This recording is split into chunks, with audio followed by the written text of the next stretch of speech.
उन सभी के मुंह पे तमाचे जरूर हैं जो प्रशांत किशोर को बोले थे सिर्फ 2 महीने में या 2 साल में चले जाएंगे, और उन तमाम लोगों के मुंह पे तमाचा है जो बोलते थे कि आए हैं प्राइवेट लिमिटेड कंपनी लेकर और गांव गांव में घूमेंगे, कुछ देर के बाद सिमट के बैठ जाएंगे। एनडीए के बैठक में जब हमने शामिल हुआ, वहां की चीजों को जब समझा, तो मालूम चल रहा है कि एनडीए में जो अंदर बातचीत हो रही है उसमें प्रशांत किशोर को लेकर बहुत चर्चा हो रही है। बिहार में जैसे जैसे चुनाव पास आ रहे हैं, सभी राजनीतिक जो सरगर्मियां हैं चर्चा में बने हुए हैं। सभी राजनीतिक पार्टियों के जो मुखिया हैं वो अपने रणनीतियां में लग गए हैं, कैसे हमारी सरकार बने, कैसे हमारे अधिक सीटें आए, कैसे हमें अधिक सीट मिले चुनाव लड़ने के लिए, कैसे लोग हमें वोट करें। इन तमाम चीज़ों को लेकर सभी पार्टियां बैठक करती नजर आ रही हैं। उस बैठक का कुछ पहलू है जो हम आप तक के लिए लेकर आए हैं, आप सभी के लिए लेकर आए हैं। एनडीए के बैठक में जब हमने शामिल हुआ, वहाँ की चीज़ों को जब समझा, तो मालूम चल रहा है कि एनडीए में जो अंदर बातचीत हो रही है उसमें प्रशांत किशोर को लेकर बहुत चर्चा हो रही है। से ये जो प्रशांत किशोर की जनस्वराज है, यही सरकार बनाने और बिगाड़ने का काम कर रही है। इनको कैसे निपटा जाए, कैसे ये सारे प्लानिंग किया जाए, कैसे इनसे आगे निकला जाए, कैसे इनके जो यथी मुद्दे हैं, इस मुद्दों को पकड़ा जाए, उनको हाईजैक किया जाए। उसके बाद ये तमाम चीज़ें पटना में चर्चाएं चलती है। उसके बाद दिल्ली में मीटिंग होता है अमित शाह जी के साथ। फिर वहाँ से खबर आती है क्या कि अमित शाह जी भी टेंशन में है प्रशांत किशोर से। प्रशांत किशोर कौन है जो अमित शाह को भी टेंशन देते रहे?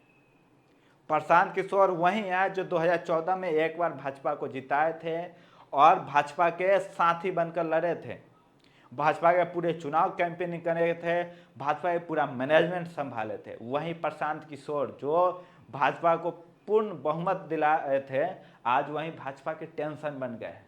ऐसी क्या कारण हो गए? कारण होता है बिहार का विधानसभा चुनाव। प्रशांत किशोर मूलतः बिहार के रहने वाले हैं, तमाम जगह वो काम किए, उसके बाद वहाँ से जैसे ही आ रहे हैं पूरे दुनिया से काम करने के बाद उनको ख्याल आया से बिहार में हम क्यों नहीं करें। बिहार के लेकर हमेशा क्वेश्चन मार्क बना रहता था, बिहार कब सुधरेगा। बिहार जंगल राज है, बिहार में शासन व्यवस्था सही नहीं है। यह तमाम खबर बनी रहती थी। तो प्रशांत किशोर एक बैग एंट्री लेते हैं बिहार के विधानसभा में और कहते हैं बिहार में मैं चुनाव लड़ूंगा। 2022 से बिहार में वो अपना पूरे पैर जमाना स्टार्ट करते हैं और 2025 के विधानसभा चुनाव लड़ने की घोषणा कर देते हैं।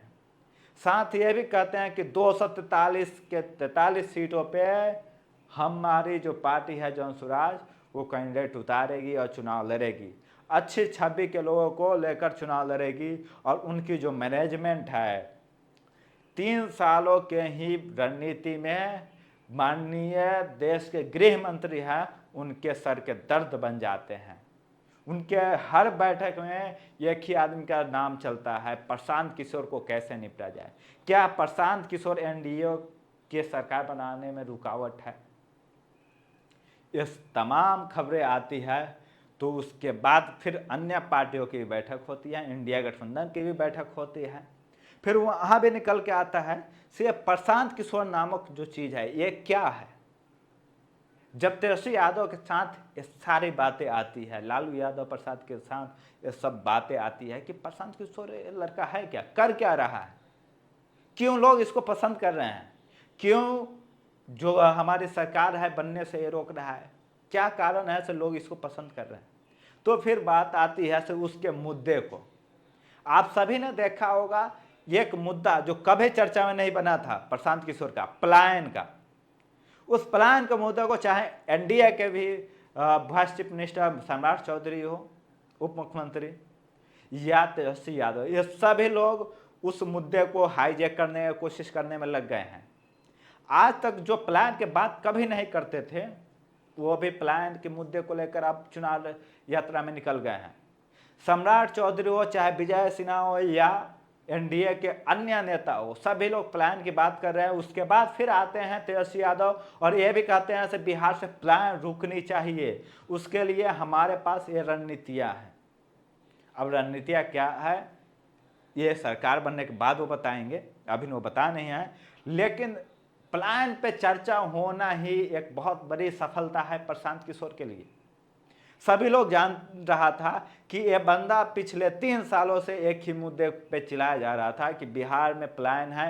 बिहार में जब मैं गांव में जा रहा हूं तो महिलाएं दिख रही है, पुरुष नहीं दिख रहे हैं। पुरुष कहाँ हैं? तो फिर दिल्ली, कोलकाता, बम्बे शहर कमाने चले गए हैं। अन्य शहरों में जाकर वो कमा रहे हैं, मजदूरी कर रहे हैं, प्लान कर रहे हैं। उस मुद्दे को वो बोलते ही रहते हैं। इस प्लान को रोकने के लिए, इस व्यवस्था को बदलने के लिए हम आएंगे, हमारी सरकार आएगी तो हमारे जो प्लान है वो बिल्कुल कम कर दिए जाएंगे। उनको जो 15 से 20 हज़ार की रोजी रोटी है उनके घर पे भी देने की पूरी व्यवस्था है हमारे पास। वो रणनीतियों की बात करते हैं तो कैसे हम लोकल फॉर वोकल बनाएंगे, कैसे लोकल में ही इंडस्ट्री बैठाएंगे, कैसे ही गांव के आसपास ही इंडस्ट्री बैठा के हम 10 से 15 हज़ार की जो रोजी रोटी का रोजगार है वो यहीं दिलाएंगे, कैसे लोगों को बाहर नहीं जाना पड़ेगा, कैसे बिहार विकसित करेगा। ये तमाम चीज़ें चलता है। उसके बाद तेजस्वी यादव की नींद खुलती है, फिर इधर एनडीए के सम्राट चौधरी की नींद खुलती है, फिर बात करता है लोग से हाँ बिहार में प्लान रुकनी चाहिए। तो समझ नहीं आता जो बिहार में पिछले 40 सालों से जो सत्ता में थे वो प्लान नहीं रोके और आज प्लान की बात कर रहे हैं। एनडीए में ही सम्राट चौधरी आज उप मुख्यमंत्री हैं। एनडीए की 15 से 20 वर्षों से सरकार है, लेकिन प्लान की बात आज हो रही है। 2005 से 2025 तक की श्रेणियों में कुछ समय तक जो है आरजेडी कांग्रेस के साथ, जेडीयू के साथ सरकार चलाई, लेकिन अधिकतर एनडीए की ही सरकार रही, लेकिन तब प्लान की बात नहीं हुई। लेकिन आज इन सभी को प्लान की बात करनी पड़ जा रही है, चाहे वो तेजस्वी यादव हो, चाहे वो सम्राट चौधरी हो, चाहे विजय सिन्हा हो, या अन्य पार्टी के जो सत्तारूढ़ी दल के हैं या विपक्ष में हैं अभी, वो सभी प्लान की बात कर रहे हैं। नतीजा क्या कि प्रशांत किशोर आए हैं, प्रशांत किशोर ने चर्चा किया है, प्रशांत किशोर इसी वजह से लोगों में पहचान बना रहे हैं, प्रशांत किशोर को इसी वजह से लोग पसंद कर रहे हैं। तो क्यों ना इनके मुद्दों को ही हाईजैक कर लिया जाए। तो हाईजैक करने में ये सभी नेता, तेजस्वी यादव, सम्राट चौधरी या एनडीए के या इंडिया के सभी जो बड़े नेता हाईजैक करने में लग गए हैं। जितने भी प्रवक्ता हैं सभी अब प्लानों पे बात करने लग गए हैं। आज के पहले कहाँ थे? ये सवाल जनता का है, हम उनसे जनता का सवाल जो है अपने माध्यम से पूछना चाहता हूँ। क्या पिछले 40 वर्षों से आपने प्लान पे बात किया? क्या पिछले 10 वर्षों से आपकी चुनावी मुद्दा में प्लान था? नहीं था, तो आज कैसे आन पड़ा? आज जब प्रशांत किशोर नहीं आते तो आपका प्लान का मुद्दा नहीं रहता, बिहार के प्लान पे आप बात नहीं करते। लोगों का कहना था कि बिहार के लोग मजबूत होते हैं, अच्छी कमाई करते हैं, अच्छे मेहनती होते हैं, इसलिए दूसरे राज्यों में जाकर वो काम करते हैं, और दूसरे राज्यों में नहीं जाएंगे तो दूसरे राज्य में इंडस्ट्री नहीं चलेगी। ये बात बोलने वाले अपने यहाँ इंडस्ट्री क्यों नहीं बैठा है? अपने यहाँ उद्योग क्यों नहीं बैठा है? अपने यहाँ रोजी रोटी का व्यवस्था क्यों नहीं करवा? अपने यहाँ रोजगार की व्यवस्था क्यों नहीं करवा? सवाल है। और उन तमाम लोगों के मुंह पे तमाचा है जो बोलते थे कि आए हैं प्राइवेट लिमिटेड कंपनी लेकर और गांव गांव में घूमेंगे, कुछ दिन के बाद सिमट के बैठ जाएंगे। वो बैठेंगे या नहीं बैठेंगे इसकी तो कल्पना कोई नहीं कर सकता, क्योंकि जिस प्रकार से वो काम कर रहे हैं किसी को नहीं अब अंदाजा है कि वो अब छोड़ने वाले हैं। लेकिन उन सभी के मुंह पर तमाचा जरूर है जो प्रशांत किशोर को बोले थे से 2 महीने में या 2 साल में चले जाएंगे। आज उन्हीं के मुद्दे को हाईजैक करने में पूरा रणनीति लगानी पड़ जा रही है। बाकी आप विचार कीजिए, आप क्या सोचते हैं इस बार की जो सरकार है किन मुद्दों पर रहेगी, किन किन मुद्दों को लेकर लोग वोट करेंगे? कमेंट माध्यम से बताइएगा। और ये भी बताइएगा से हाँ किस विधानसभा में कौन से एमएलए हैं जो आपके लिए पूर्णतः डेडिकेट रहे हैं, आपके लिए समर्पित रहे हैं, आपके काम के प्रति समर्पित रहे हैं, अपने क्षेत्र के प्रति समर्पित रहे हैं। अगर कोई ऐसा एमएलए, विधायक अगर हो तो कमेंट माध्यम से ज़रूर बताइएगा, ठीक है।